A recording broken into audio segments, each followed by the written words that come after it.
C'est un estaminet avec une décoration pirate galion. Bonne ambiance et chaleureuse, ce qui est important, ce que les gens, je pense, recherchent de plus en plus.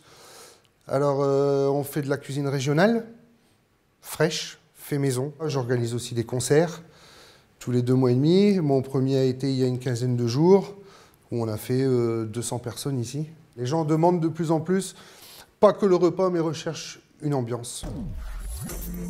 Je me suis fait accompagner 2 reprises par Madame Sens et Madame Robin, qui m'ont aidé un petit peu dans les démarches. L'AGFIS pour les montages de dossiers pour les stages, qui sont obligatoires, le permis d'exploitation et le stage hygiène.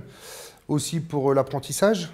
Donc on vérifie avec eux les critères pour savoir s'ils dépendent bien de cet organisme et ensuite on est là aussi pour les aider à monter leur dossier de prise en charge de formation. Et une fois qu'un chef d'entreprise décide de suivre une formation, qu'elle soit obligatoire ou non et en lien avec son activité, ils vont faire la démarche auprès d'un centre de formation et donc ensuite il suffit pour eux de nous appeler et nous on leur dit comment faire pour monter ce dossier de prise en charge. Les 2 formations obligatoires qu'on a dans la restauration, c'est le permis d'exploitation par rapport à la licence 4 et le stage hygiène qui est devenu obligatoire aussi, et ça a quand même un coût de 1 200 €. C'est Madame Sens qui m'a mis en rapport avec Madame Robin, qui, elle, m'a dit vous savez que vous avez le droit à des remboursements dans le cadre de l'AGFIS, chose que je ne savais pas. Donc là, ils ont un plafond annuel de 1 200 € net de taxes sur les formations dites obligatoires, comme le permis d'exploitation, les formations métiers ou des formations telles que comptabilité, bureautique, etc.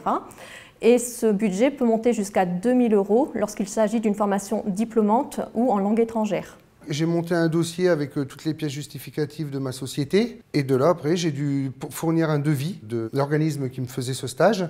Une fois que la formation est terminée, on demande d'autres documents pour faire la demande de remboursement auprès de l'AGFIS, puisqu'en fait, ce chef d'entreprise va payer sa formation et il sera remboursé par un chèque. Alors ça s'est déroulé ici à Dunkerque, place du Minc, au sein du syndicat des restaurants hôteliers, à l'UMI.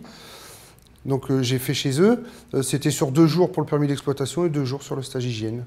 Ça concerne donc le chef d'entreprise, donc non salarié et qui est à jour de ses cotisations. Ça peut être aussi son conjoint collaborateur qui remplit les mêmes conditions puisqu'il cotise aussi de la même façon que le conjoint. Ça peut être aussi des co-gérants qui cotisent de la même façon et ça concerne aussi les auto-entrepreneurs.